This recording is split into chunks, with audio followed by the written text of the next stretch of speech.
Hey, welcome back to Iron Anchor Cycles. We're picking up where we left off with our 2004 FXDX project, and the last couple of videos we did have been pretty long ones, and we got a lot of stuff done, a lot of dirty stuff.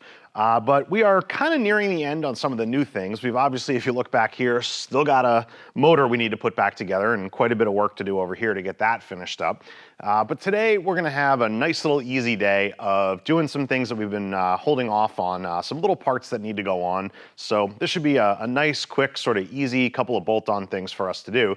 Hopefully I'm not speaking too soon and we get caught in the weeds, but I guess only time will tell. Where we're going to be focused today is right here. We are going to basically, like I said, pick up where we left off, which was last time we did the chain conversion. We did our new rotor and pads for the rear. So we're kind of getting to the end zone here on the back of the bike. So today I figured we would just finish up with that stuff. So kind of working from this side to this side, we got a set of shocks to go on. We got an awesome set of RWD RS-1 piggybacks in the 14-inch length to go on here. These are pretty tall shocks, the DX shocks to begin with. I don't know if you'd quite call them 14s, probably 13 and a half, something like that. So we're not gonna get a ton more height out of it, but we're definitely gonna get a better shock and we're definitely gonna get some more travel and adjustability. So that's great. And then we're gonna kind of look at just doing some real easy cleanup of the rear section here. So some of this is gonna be cosmetic and some of it's gonna be functional. So one thing is we're gonna get rid of the turn signals on the sides. Now that is cosmetic to get rid of these and you know, not have them sticking out. It looks a little cleaner to just eliminate that, but it's one less thing to break on a stunt bike, right? So this bike is being purpose built and we know what we want to do here. So trying to make this as easy to keep it whole as possible. So eliminating things hanging off the sides of the bike is one good way to do that. So we're going to eliminate these turn signals. We're going to swap the license plate bracket purely cosmetically for a laydown bracket to look a little nicer. And then we're going to swap this old halogen taillight for an integrated LED taillight that's got turn signals in it also to keep the bike as street legal as we can. So in addition to that, I did overlook one other thing that we're going to do here, which is we are doing some crash protection on this bike. We've got a crash bar to go up on the front. We're going to wait till the motor's done to put that on. But we do have some rear shock mount frame sliders from Bung King that are going to go on as part of putting on the shocks. So it's actually sitting right here.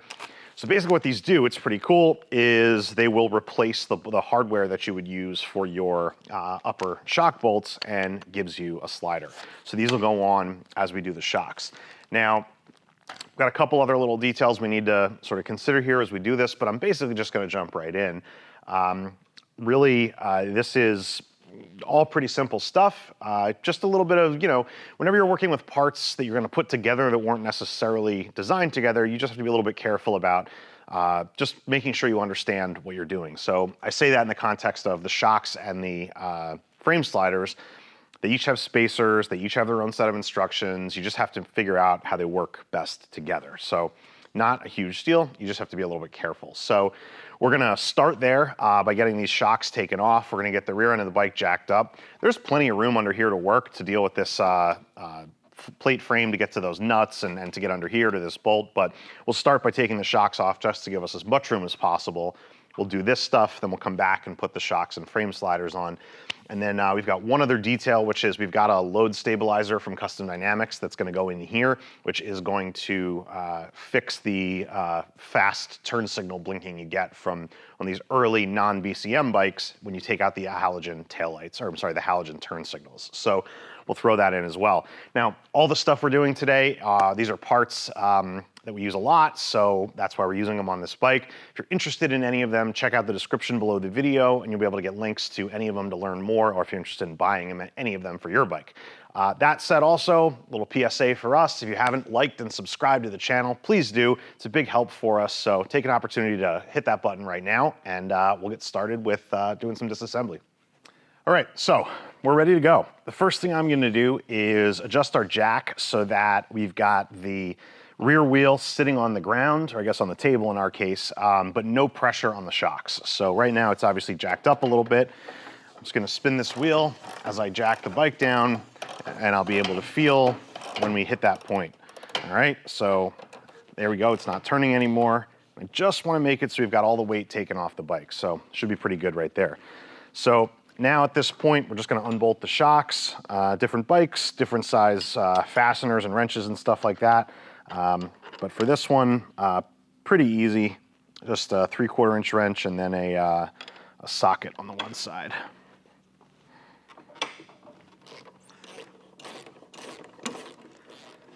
All right. So spin that nut off, and if the bolt won't come out, it just means that you didn't quite adjust your height exactly correctly, but in our case, slides right out, so we're good to go. We're gonna put this hardware aside. Some of it we'll need to reuse, some of it we won't, so just kind of keep everything so we know where we're at. I'm gonna unbolt the bottom on the other side.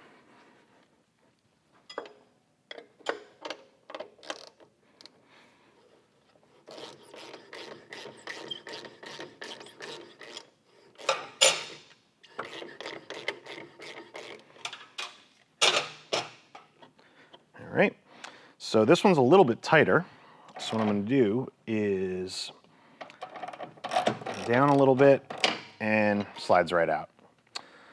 All right.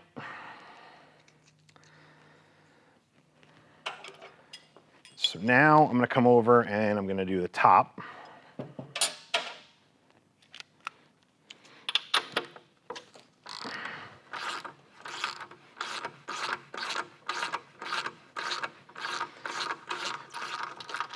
So on the Dynas, the early Dynas and late Dynas are a little bit different in terms of the mounts up here. They function similarly though. So you take that outer nut off and the shock is obviously gonna slide off, and I'm just gonna put that aside over here.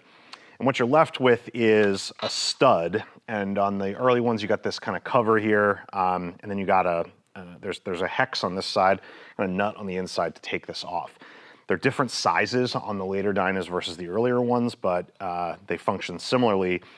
One of the things with these early Dynas is most shocks do need you to do something about these mounts. They don't work in terms of the spacing on a lot of the shocks, depending on what you're using. So just make sure when you're buying shocks for Dyna, you understand what you might need for mounting hardware or to make a change up here.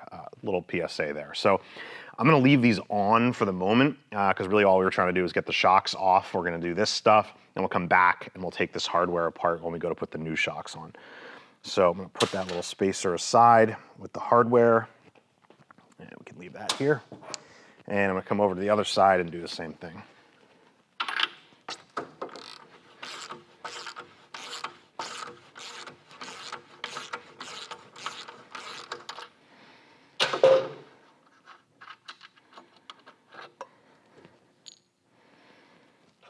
Okay.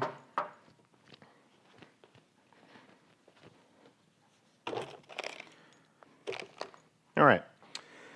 So now the shock's taken off. We should be able to jack the rear of the bike up a little bit more and just get some more clearance between the tire and the rear here. So I'm just gonna keep going. All right, that should be plenty. So at some point you will hit the bottom of the travel, the swing arm, and the whole thing will start to come up. We didn't get to that point, but I've got plenty of room under here that we can get under with a wrench to deal with what we got to deal with on this stuff. So I'm gonna grab the parts we need to put on here, and we'll start to do a little disassembly and get some new parts put on.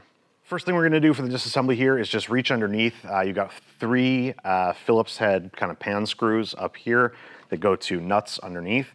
So I'm just gonna switch sides here.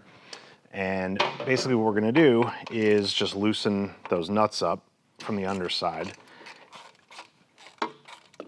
And our license plate bracket will come right off.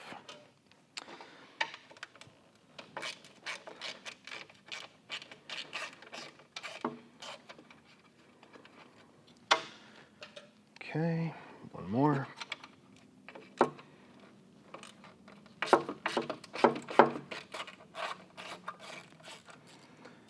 All right, so with the nuts off, the bracket with the 3 screws will come right off there. So we're gonna put this in our takeoff pile and keep rolling along here. So obviously you got some dirt and stuff under there. Little things, you know, Harley stuff. So that metal bracket sits right on the paint here. So in some cases, you know, you'll find you got some scratches or some wear. In our case, nothing through the paint. It all looks pretty good. We'll clean this all off. Fortunately, just about any new license plate bracket is going to come with a rubber grommet that goes in there to protect the fender. So just, you know, little things, little upgrades. So I'm going to take this cover, I'm sorry, the screws for the taillight itself off. One thing I failed to mention was we do have one other part to go on here. We're going to replace the base plate with a black one. Not a big thing, but pretty easy, inexpensive little upgrade just to sort of keep on the theme of the black parts on the DX. So make sure you hang on to these screws that come out of your taillight. They're unique in their size and shape, and most taillights do not come with new screws. All right, grab that.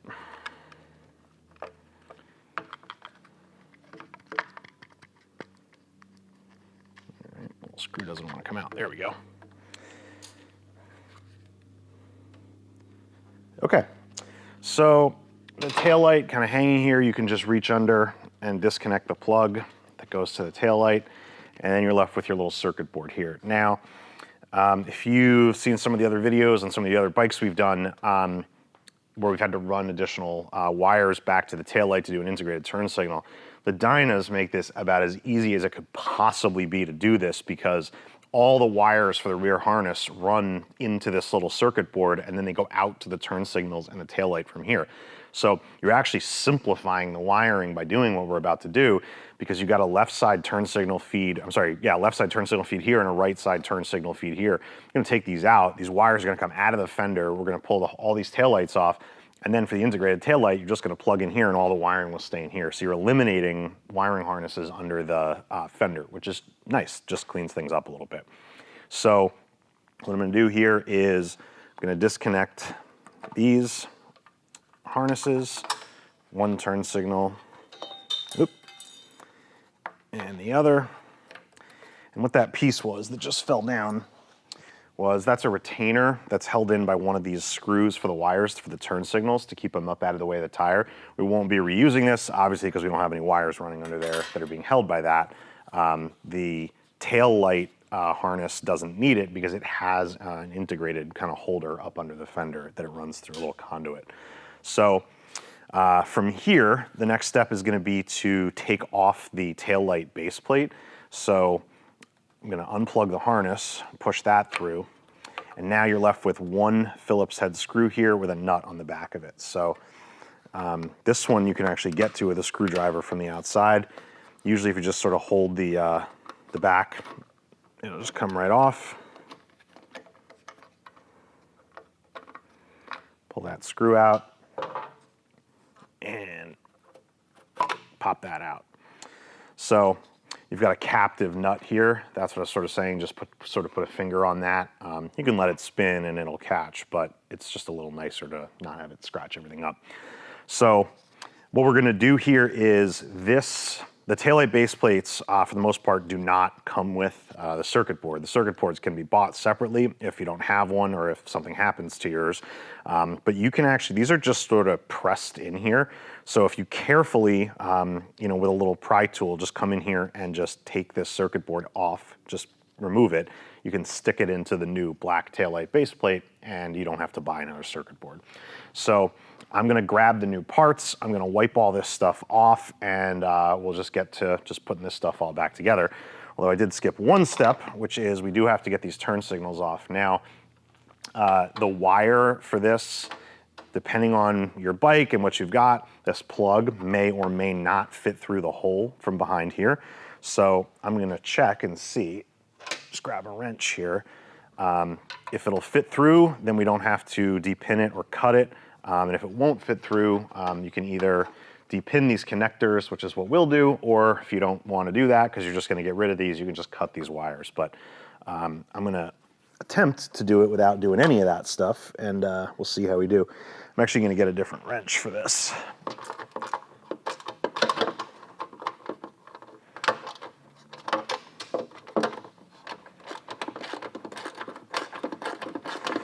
So it's a bolt on the inside that just runs from the inside of the fender through the strut and then into the turn signal. So there's that bolt. And you've also got this little retainer that's on here too. And I think you can tell right now that wire is not going to fit through there. It's not going to fit through these holes either. So I'm just going to let these kind of hang for a second. I'm going to take the other side off, and then we'll just grab a little tool, de-pin those plugs, and get these turn signals taken off. Okay, so fender's wiped off and turn signals removed. So this is the circuit board. We popped off the old taillight base plate. Here's the new black one. So just got to look at this and get it lined up correctly and pop it on. All right, and it just goes over those little plastic studs. Super easy, pops in. Don't need to do anything else. So we're gonna take this and slide it on here, and there's a little groove on the back of it, so it sort of goes, slides down, and then you can put the screw in. So kind of push that in there, and on she goes. Okay, just want to get that straight, obviously. Cool. And we're going to take that screw we took out and put it back in.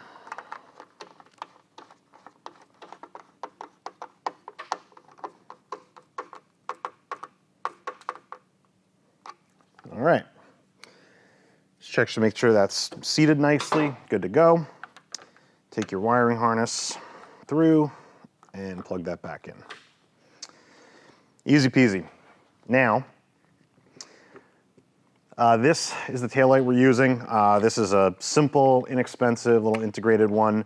We don't always use these. There's a bunch of different versions of these out there. You can kind of check around. I'll give you a link below to a couple that we've got.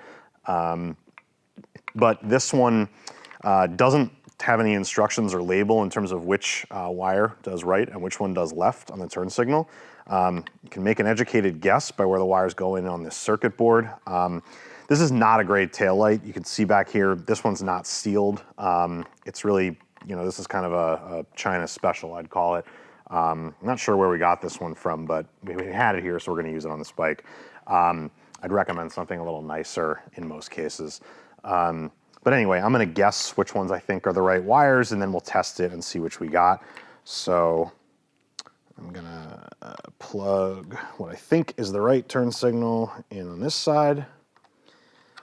What I think is the left turn signal in on this side. And then the taillight side goes in there. So we can't actually test the turn signals at the moment on this bike because we've got the fuses all disconnected and wiring's all kind of everywhere. Not really ready to kind of put power back to this yet. But we're just gonna put it on, and when we get the wiring done, we'll test out the turn signals, and if it's wrong, we'll change it, and if it's right, well, then we guessed right. So this one, sort of just checking the fitment on it. Yeah, this is not a great taillight. I'm gonna tell you that right now. It doesn't fit super well on here, but we're gonna do the best we can and see if we can kind of snug it down if it looks a little bit better.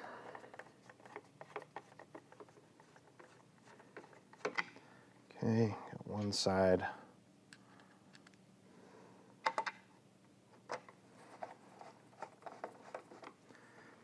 The other side.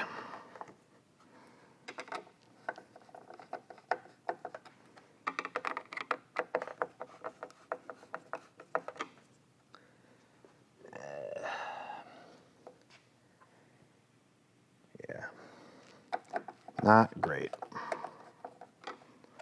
Not great.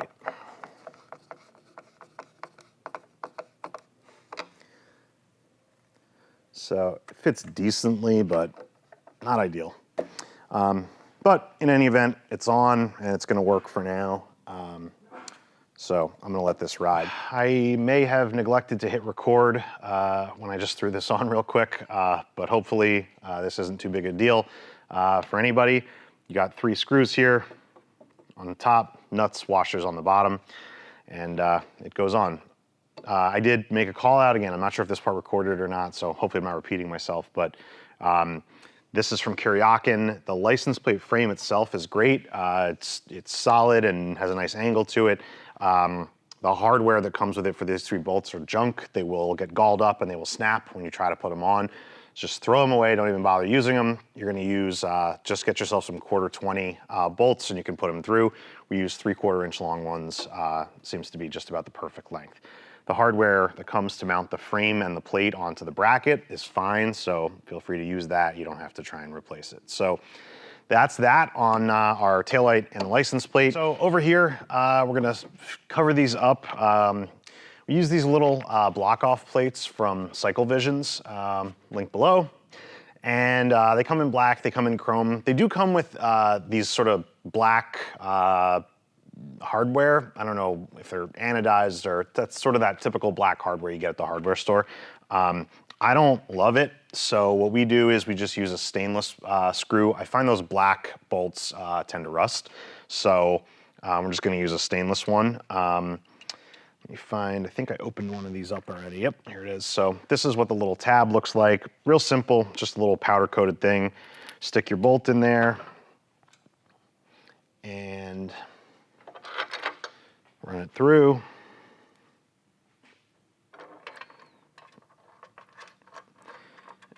And this will help to just cover those holes up. It also supports the fender strut too, so this isn't just cosmetic. Having that bolt run there, you want it. I mean, there's only this one bolt, so you do want this to support the fender. That on and lined up. Our holes are covered, good to go. So we will keep moving along. So the next thing we're gonna do is load stabilizer. Custom Dynamics is a great source for these. Really simple. They've got different applications for different bikes. And what's great about them is that they are plug and play. They just go right in between your rear harness and they will balance out your load so that the turn signal module doesn't think that the bulbs are out.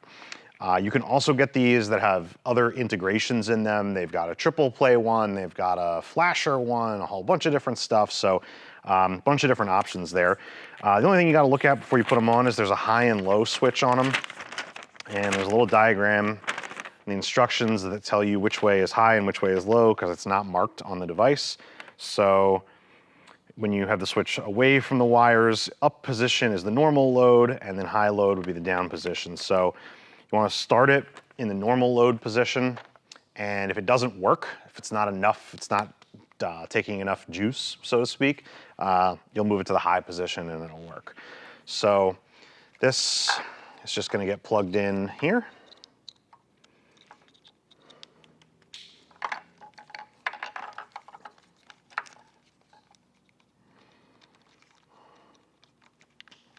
Okay, and then you're just gonna tuck your sort of plugs and stuff out of the way under here so that you can have it nice and neat and be able to get your seat back on. So I'm not gonna sort of final put this in right now. We're gonna wanna test it obviously and make sure that everything works. So I'm just gonna leave it right there for the time being. It's pretty close to done, and then we'll move on to doing our shocks here.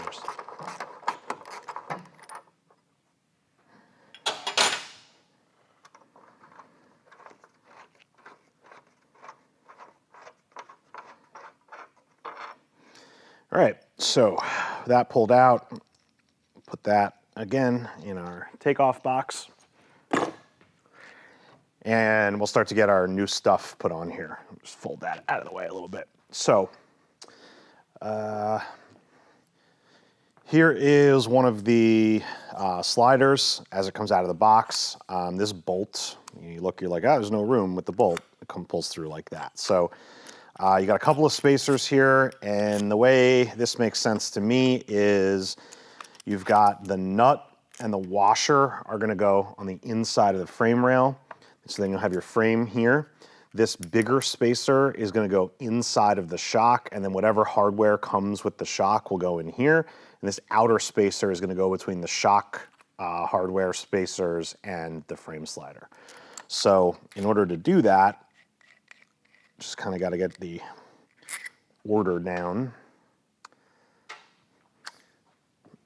Gonna take a whole bunch of stuff here. So here's one of the shocks from RWD. They've got a bunch of hardware with theirs as well.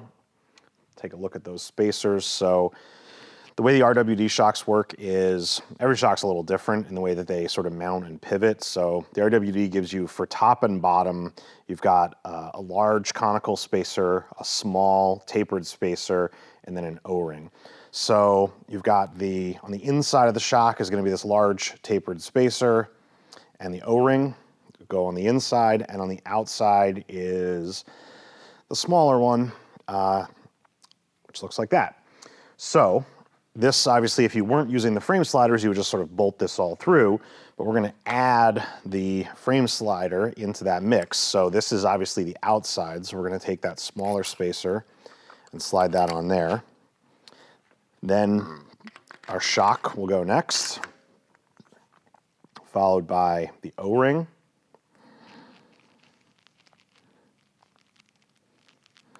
And the larger conical spacer. Then we've got the spacer from the frame slider kit. And this spacer is essentially replacing, let me grab that.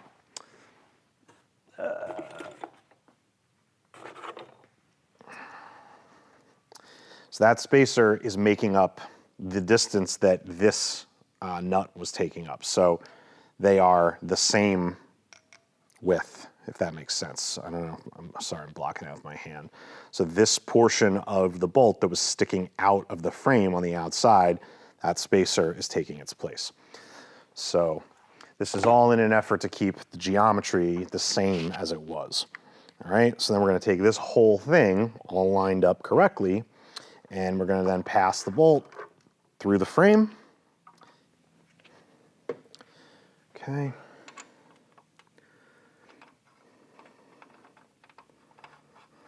So get that nut started. And then on the bottom, we're going to use the RWD spacers, and we're going to set it up the same way. Small tapered spacer on the outside, followed by the O-ring, followed by the larger tapered spacer, followed by the OE spacer.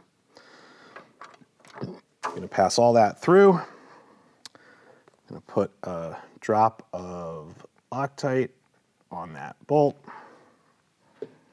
and put our original nut on here. All right, and then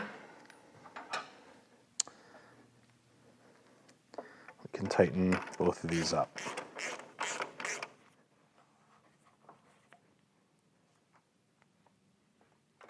All right, top, snug, and bottom.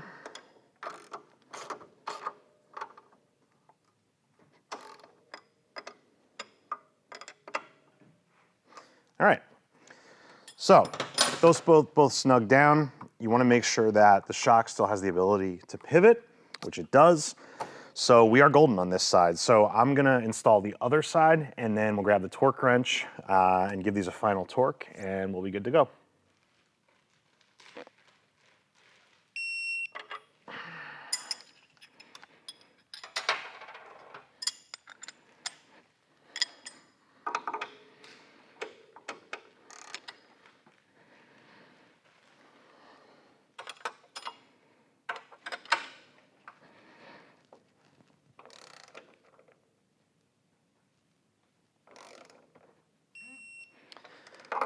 Okay, so 40 foot-pounds,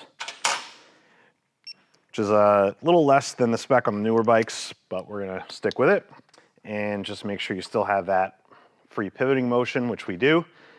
So you get both sides done, and we're good to go. Now, obviously the last thing that needs to be done is we need to set the preload. We'll get that done once the motor is in and we can sit on the bike and get the sag set correctly.